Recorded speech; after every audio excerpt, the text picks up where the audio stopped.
KD entertainment videos आदमी एक रूप 3 अकबर बिरबाल। एक बार बादशाह अकबर ने बीरबल से पूछा, क्या तुम हमें 3 तरह की खूबियां एक ही आदमी में दिखा सकते हो? जी हुजूर, पहली तोते की, दूसरी शेर की, तीसरी गधे की, परंतु आज नहीं, कल।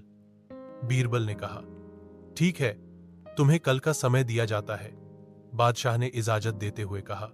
अगले दिन बीरबल एक व्यक्ति को पालकी में डालकर लाया और उसे पालकी से बाहर निकाला। फिर उस आदमी को शराब का एक पैक दिया। शराब पीकर वह आदमी डरकर बादशाह से विनती करने लगा, हुजूर, मुझे माफ कर दो, मैं एक बहुत गरीब आदमी हूं। बीरबल ने बादशाह को बताया, यह तोते की बोली है।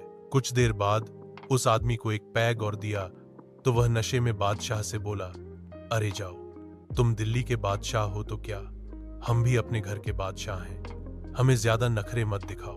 बीरबल ने बताया, यह शेर की बोली है। कुछ देर बाद उस आदमी को एक पैग और दिया तो वह नशे में एक तरफ गिर गया और नशे में ऊट पटांग बड़बड़ाने लगा। बीरबल ने उसे एक लात लगाते हुए बादशाह से कहा, हुजूर, यह गधे की बोली है। बादशाह बहुत खुश हुए। उन्होंने बीरबल को बहुत सा इनाम दिया। ईश्वर अच्छा ही करता है।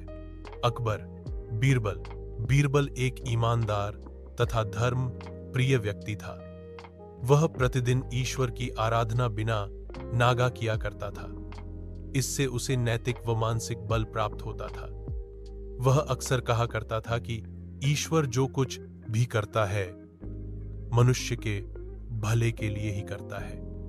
कभी कभी हमें ऐसा लगता है कि ईश्वर हम पर कृपा दृष्टि नहीं रखता, लेकिन ऐसा होता नहीं। कभी कभी तो उसके वरदान को भी लोग शाप समझने की भूल कर बैठते हैं। वह हमको थोड़ी पीड़ा इसलिए देता है ताकि बड़ी पीड़ा से बच सकें। एक दरबारी को बीरबल की ऐसी बातें पसंद न आती थीं। एक दिन वही दरबारी दरबार में बीरबल को संबोधित करता हुआ बोला, देखो, ईश्वर ने मेरे साथ क्या किया। कल शाम को जब मैं जानवरों के लिए चारा काट रहा था तो अचानक मेरी छोटी उंगली कट गई। क्या अब भी तुम यही कहोगे कि ईश्वर ने मेरे लिए यह अच्छा किया है? कुछ देर चुप रहने के बाद बोला बीरबल, मेरा अब भी यही विश्वास है, क्योंकि ईश्वर जो कुछ भी करता है मनुष्य के भले के लिए ही करता है। सुनकर वह दरबारी नाराज हो गया कि मेरी तो उंगली कट गई और बीरबल को इसमें भी अच्छाई नजर आ रही है। मेरी पीड़ा तो जैसे कुछ भी नहीं। कुछ अन्य दरबारियों ने भी उसके सुर में सुर मिलाया। तभी बीच में हस्तक्षेप करते हुए बादशाह अकबर बोले, बीरबल, हम भी अल्लाह पर भरोसा रखते हैं, लेकिन यहां तुम्हारी बात से सहमत नहीं। इस दरबारी के मामले में ऐसी कोई बात नहीं दिखाई देती जिसके लिए उसकी तारीफ की जाए। बीरबल मुस्कुराता हुआ बोला, ठीक है जहांपनाह, समय ही बताएगा। अब 3 महीने बीत चुके थे। वह दरबारी जिसकी उंगली कट गई थी घने जंगल में शिकार खेलने निकला हुआ था। एक हिरण का पीछा करते वह भटककर आदिवासियों के हाथों में जा पड़ा। वे आदिवासी अपने देवता को प्रसन्न करने के लिए मानव बलि में विश्वास रखते थे। अतः वे उस दरबारी को पकड़कर मंदिर में ले गए बलि चढ़ाने के लिए। लेकिन जब पुजारी ने उसके शरीर का निरीक्षण किया तो हाथ की एक उंगली कम पाई। नहीं, इस आदमी की बलि नहीं दी जा सकती। मंदिर का पुजारी बोला, यदि 9 उंगलियों वाले इस आदमी को बलि चढ़ा दिया गया तो हमारे देवता बजाय प्रसन्न होने के क्रोधित हो जाएंगे। अधूरी बलि उन्हें पसंद नहीं। हमें महामारियों, बाढ़ या सूखे का प्रकोप झेलना पड़ सकता है, इसीलिए इसे छोड़ देना ही ठीक होगा।